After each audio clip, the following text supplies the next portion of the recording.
ನೋಡಲಿ ಅದು ಬರೋದು ತಿಂದತ್ತ ಸಂತರಿಸ್ತಾ ಇದು ಏನು ಮಾಡಬೇಕು ಗೊತ್ತುಂಟ ಪೂರ ಜನರನ್ನು ಪತ್ರವಿಸಬೇಕು ಅವರ ಹೆಂಗಸರು ಮಕ್ಕಳು ನಮ್ಮನ್ನು ಕಂಡು ಓಡಬೇಕು ಅದಕ್ಕಿಂತ ಮೊದಲಿಗೆ ಬಂದಿದ್ದಾರಲ್ಲ ಎದುರಾದಂತವರನ್ನು ಬಡಿಬೇಕಲ್ವಾ ಆಗಲು ಬಡಿಯುತ್ತಾ ಎಂತದ್ದು ಏನು ನಿಮಗೆ ಮಾತಾಡ್ಲಿಕ್ಕೆ ಬರ್ತದಲ್ವಾ ಕಾಣುವಾಗ ಮಂಗಗಳಂತೆ ಕಾಣ್ತದೆ ಮಂಗಗಳ ಹಾಗೆಲ್ಲ ನಾವು ಮಂಗಗಳೇ ನೀವು ಮಂಗಗಳಂದ್ರೆ ಭಾಷೆ ಇರುವ ಮಂಗವ ಭಾಷೆ ಇಲ್ಲದ ಮಂಗವ ಈಗ ನಿನಗೆ ಹೇಗೆ ಬೇಕು ಹಾಗೆ ವ್ಯವಹರಿಸ್ತೇವೆ ನಿಮ್ಮನ್ನು ವ್ಯವಹಾರ ನೋಡಿದ್ರೆ ಭಾಷೆ ಇಲ್ಲದ ಮಂಗ ಭಾಷೆ ಇಕ್ಕಲ್ಲ ನಿಮಗೆ ಮಾತಾಡುದು ಈಗ ಅದು ಮಾತಾಡುವ ಭಾಷೆ ಹೌದು ವ್ಯವಹಾರ ನೋಡಿ ನಿಮ್ಮ ವರ್ತನೆ ನೋಡಿದ್ರೆ ಭಾಷೆ ಇಲ್ಲದ ಹಾಗೆ ಕಾಣ್ತದೆ ನಾವು ಭಾಷೆ ಇದ್ದೇವೆ ಇಲ್ಲಂತ ಹೇಳುವವರು ಕೇಳುವವರು ಇಲ್ಲ ಅಂತ ನೀನು ಯಾರು ನಾನು ಇಲ್ಲಿಗೆ ಅಧಿಕಾರಿ ಇಲ್ಲಿಗೆ ಅಂದ್ರೆ ಇಷ್ಟಕ್ಕೆ ಮಾತ್ರ ಇಷ್ಟಕ್ಕೆ ಆರಡಿ ಮೂರು ಇದು ಅಲ್ಲ ಅರಡಿ ಮೂರು ಅಡಿ ಅದನ್ನು ನೀವು ಹೇಳಿ ಇದು ಜಾಸ್ತಿ ಉಂಟು ಇದು ಹೆಚ್ಚು ಉಂಟು ಇದು ಉಪವನ ಇಲ್ಲಿ ನೀನು ಇಲ್ಲಿ ನಾನು ಇಲ್ಲಿಗೆ ಅಧಿಕಾರಿ ಇಲ್ಲಿ ಜಾಸ್ತಿ ಯಾಕೆ ನಿಮಗೆ ಸ್ನಾನ ಮಾಡಿಸುವುದು ಇದೆ ನೀವು ನಿಮಗೆ ಗೊತ್ತಾಗಿಲ್ಲ ಹೇಗೆ ಇಲ್ಲಿ ಎಷ್ಟು ನಮೂನೆಯ ಹೂಸು ವಾಸನೆ ಬರ್ತದೆ ಅಶ್ಲೀಲ ಶಬ್ದ ಹೂ ಅದರ ಸುವಾಸನೆ ಹಾಗೆ ಅದನ್ನು ನೀವು ಸಂಧಿ ವಿಂಗಡಿಸಿ ಹೇಳ್ಬೇಕು ಅದು ವಿಂಗಡಿಸಲಿಕ್ಕೆಲ್ಲ ಇದು ಕಾಲಮಿತಿಯಲ್ಲಿ ಮುಖ್ಯ ಉಂಟು ವಿಧಾನದಲ್ಲಿ ಹೇಳಲಿಕ್ಕೆ ಅದನ್ನು ನೀವು ಆಸ್ವಾದಿಸಬೇಕು ಆಮೇಲೆ ಹಣ್ಣುಗಳು ಅದರಲ್ಲಿ ಬಿದ್ದದ್ದು ತಗೊಳ್ಬೇಕು ಬಲಿತದ್ದು ನಮಗೆ ಹೇಳುವವರು ಕೇಳುವವರು ನಮಗೆ ನಿನ್ನ ಪಾಠವಾ ಮತ್ತೆ ಮಂಗಗಳಿಗೆ ಅದೇ ಕೆಲಸ ಅಣ್ಣ ಇವನು ಇಷ್ಟು ಮಾತಾಡಿದೆ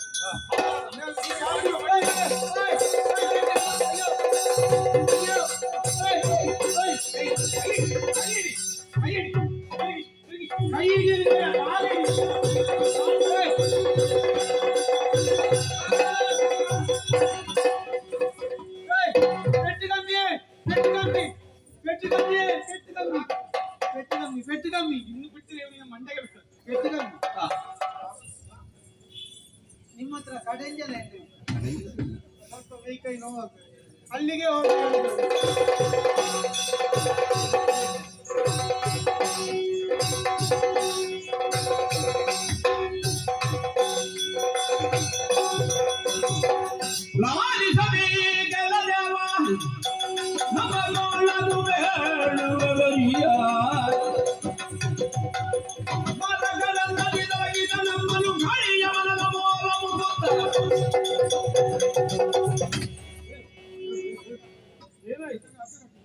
ಏನಾಯ್ತು ಅಂತೇಳಿ ಹೇಳಲಿಕ್ಕೆ ಸಾಧ್ಯ ರಾಣವನಾಯ್ತು ನೀನು ಎಲ್ಲರೂ ಬೇಕಾದ್ರೂ ಇಲ್ಲಿ ಯಾಕೆ ಬಂದೆ ನನ್ನ ಸೊಂಟ ಅಲ್ಲೇ ಬಾಕಿ ಆಗಿತ್ತು ಬಾಕಿಯೆಲ್ಲ ಬಾಕಿ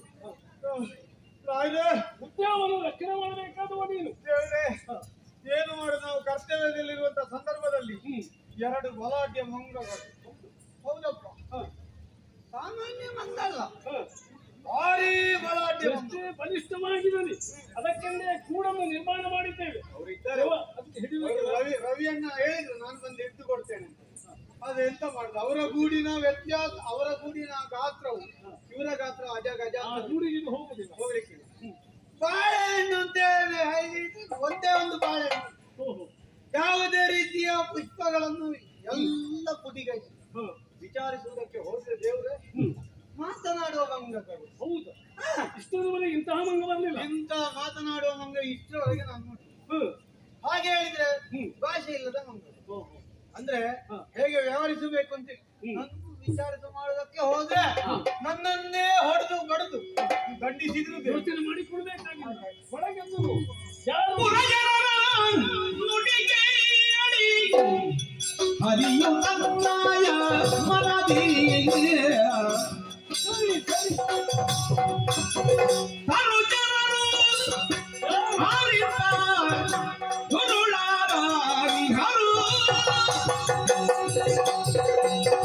ಅರೆಗಳಿಗೆ ಯೋಚಿಸುತ್ತರ ಶ್ರೀಸುತರಾದ ಅರೆಗಳಿಗೆ ಯೋಚಿಸುತ್ತ ಅಶ್ವಿನಿಸುತರಾದ ತಿಳಿದರೆಂದು ತಿಳಿದು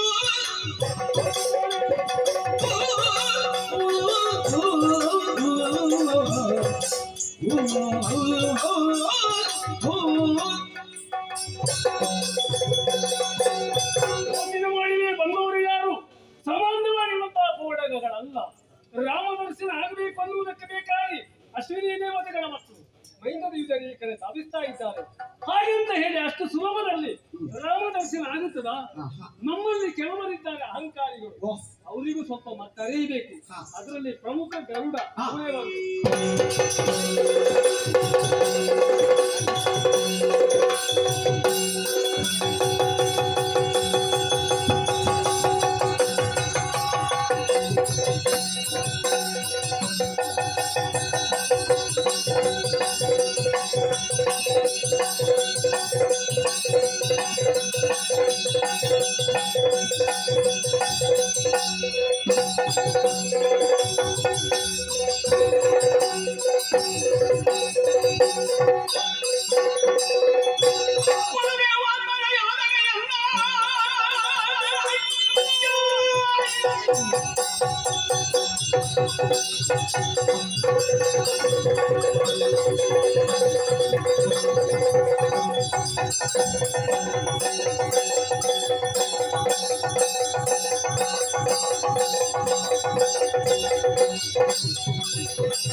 ಮೊದಲಾಗಿ ವಂದಿಸಿಕೊಂಡವನಿದ್ದೇನೆ. ಯಾವತ್ತೂ ಈ ರೀತಿಯಾಗಿ ನೀನು ಕರೆದವಲ್ಲ. ಆದರೆ ಇಂದಿನ ದಿವಸ ವಿಶೇಷವು ವಿನೂತನವಾದಂತಹ ಕರೆ ಎನ್ನುವುದನ್ನು ಚೆನ್ನಾಗಿ ಅರ್ಥವಿಸಿಕೊಂಡವನಿದ್ದೇನೆ. ಏನಾಯ್ತು? ನನ್ನಿಂದ ಏನಾದ್ರೂ ಆಗ್ಬೇಕಿದ್ರೆ ಈಗ ಹೇಳು. ವೈರತೆಯಲ್ಲಿ ಅಮೂಲ್ಯವಾಗಿರುವಂತಹ ಒಂದು ಕೆಲಸ ಆಗ್ಬೇಕು. ನಮ್ಮ ಗುರುವೇ ನಾಶವಾಗುತ್ತಾ ಇದೆ. ಎರಡು ಕೋಣೆಗಳು ವನವನ್ನು ಪ್ರವೇಶ ಮಾಡಿದ್ದು ಮಾತ್ರವೇ ಅಲ್ಲ, ವನವನ್ನೇ ಧ್ವಂಸ ಮಾಡುತ್ತಾ ಎರಡು ರೆಂಬೆಗಳನ್ನು ಹೆಗಲ ಮೇಲೆ ನಿಲ್ಲಿಸಿ ಇನ್ಯಾರು ಬರ್ತಾರೆ ಅಂತ ಕಾಯ್ತಾ ಇದ್ದಾರೆ. ಒಮ್ಮೆ ಇಲ್ಲಿಂದ ಹೊರ ತಗಬೇಕಾಗಿದೆ, ಒಮ್ಮೆ ಓಡಿಸಬೇಕು. ಹೋಗುವೆಯಾ?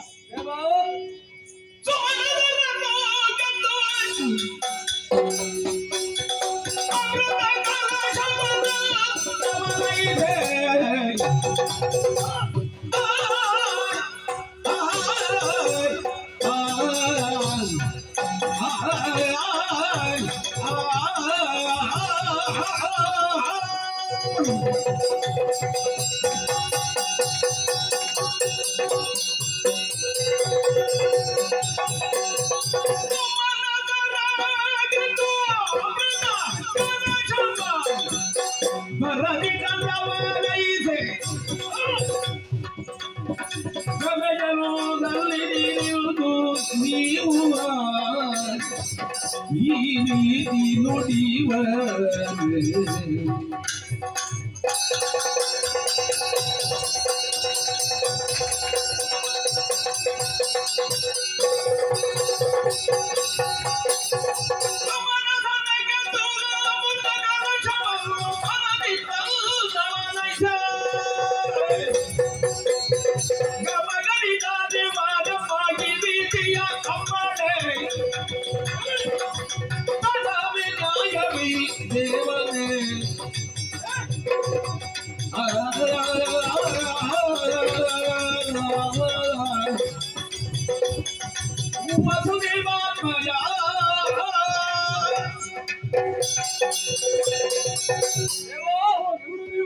ನಿನ್ನ ಮಾತುಗಳನ್ನು ಕೇಳುವಾಗ ನಗಬೇಕೋ ಅಳಬೇಕೋ ಎನ್ನುವುದೇ ಗೊತ್ತಾಗುತ್ತಾ ಇಲ್ಲ.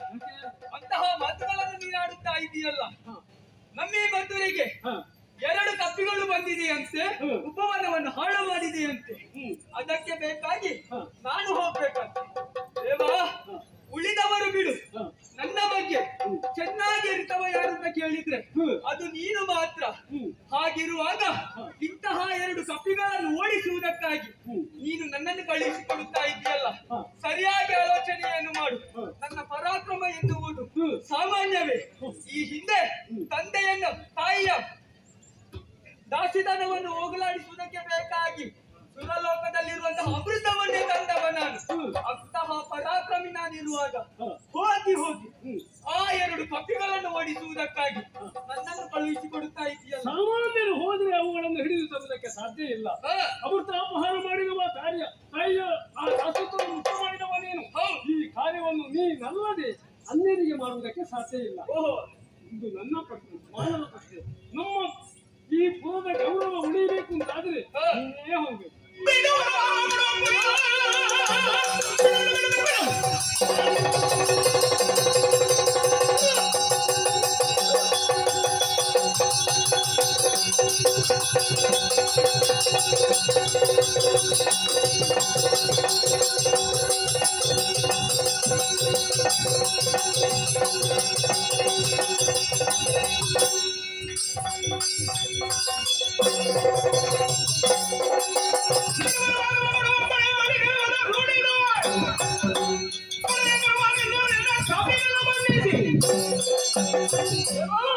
ಚಿಂತೆಯನ್ನು ಬಿಡು.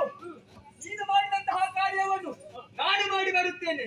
ಯಾಕೆ ಬಂದೇನೋ ಗರುಡನಿದ್ದರೂ ಕೂಡ ನಿನ್ನ ಅಪಮಾನವಾಯಿತು ಎಂದಾದಾಗ ಅದು ನಿನಗೆ ಅಪಮಾನವಲ್ಲ, ನನಗೆ ಅಪಮಾನ. ಹಾಗಾಗಿ ಚಿಂತಿಸಬೇಕಾದ ಅಗತ್ಯವಿಲ್ಲ. ನಾನು ಹೋಗಿ ಬರ್ತೇನೆ. ಹೋಗಿ ಬಾ.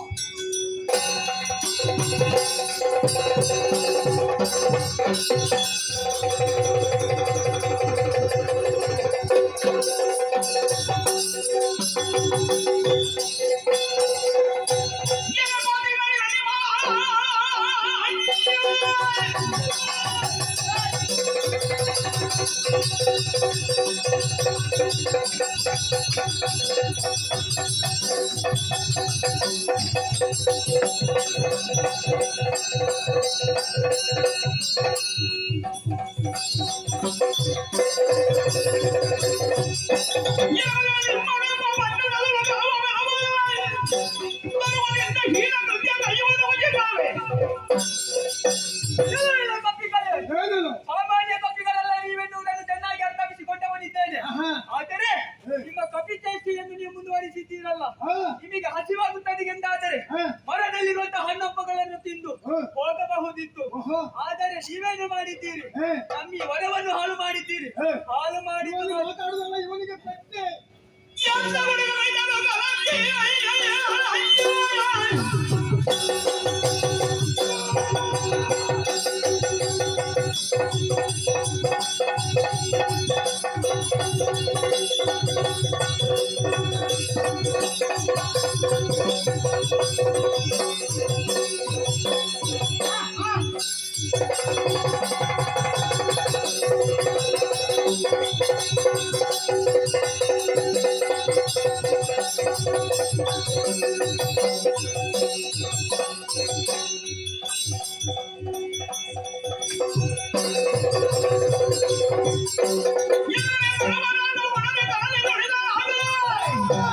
ಈ ನಗರೊಡನೆ ನಿನ್ನ ಬರುವ ಕಾಮೇನ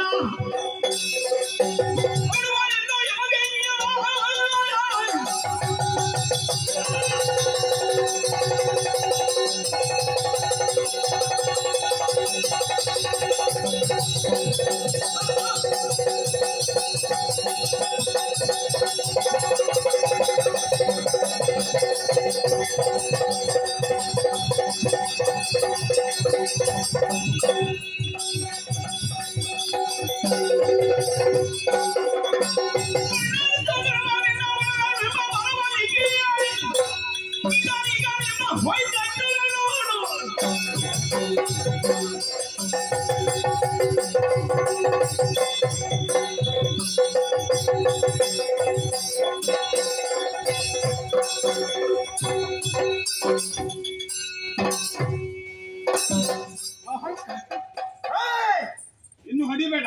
ಇವ ಯಾರು? ಗರುಡ. ಸತ್ತು ಹೋದ. ಹೌದು, ಅಕ್ಷಯ ಬಲಯುತ ಇಚ್ಛಾಗಮನೆಂಬ ಬಿರುದಿವನಿಗೆ.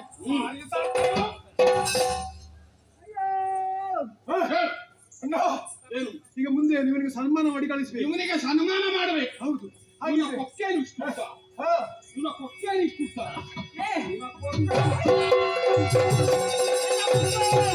ಇವನ ರೆಕ್ಕೆ ರೆಕ್ಕೆ ಸಾಕ. ಇವನ ಹಿಂಭಾಗದಿಂದ ಒಂದು ಕಡ್ಡಿಯನ್ನು ಚುಚ್ಚಿ ತೆಗೆದು ಅಣ್ಣ, ಬೆಂಕಿಯಲ್ಲಿ ಇರಿಸಿ. ಅಣ್ಣ ಅದಲ್ಲ, ನೋಡು ಕಾಣ್ತು ಅಂತ ಲವಳ ಮುದಿ ಒಮ್ಮೆ ಮುಳುಗಿಸಿ ಮರಳಿನಲ್ಲಿ ಹೊರಲಾಡಿಸುವ.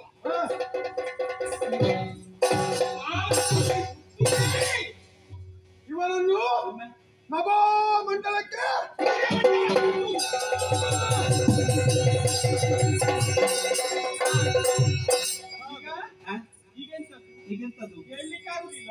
ಇದು ಮಗು ಮಗುವ? ಹೌದು. ಜೋ ಜೋ ಜೋ ಜೋ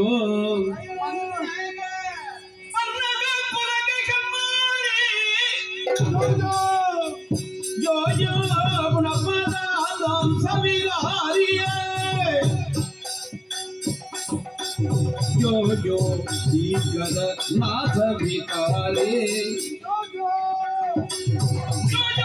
ನನಗೇಡಿ ಬಾಬಿ ಜೋಕಾರಿಯೇ ಯುದ್ಧದಿ ಪರಶುರ ನಾನೆಂದು ಬಲ್ಲುದೇ ಇಪ್ಪತ್ತು ಬಿದ್ದೆ ಚೌರ್ಯದಿ ಧರಿಗಿರುವುದೇ ಮುದ್ದು ಮುಖವನಿಂದು ದೊರ್ಮೆಯೋ ಮುದ್ದೆ ಯೋ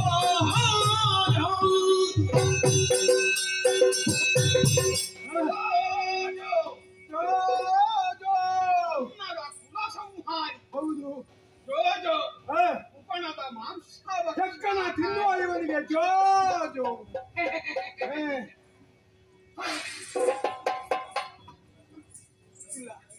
ಇವನನ್ನು ನಮೋ ಮಂಡಲಕ್ಕೆ ಎತ್ತಿದ್ದೇವೆ. ಎಲ್ಲ ಆಯ್ತು. ಇವನಿಗೆ ಮಾನಹಾರ ಮಾಡಿ ಅವ ಇನ್ನು ಯಾರು ಬರ್ತಾರಂತೆ ನಿರೀಕ್ಷೆ ಇಲ್ವಣ್ಣ.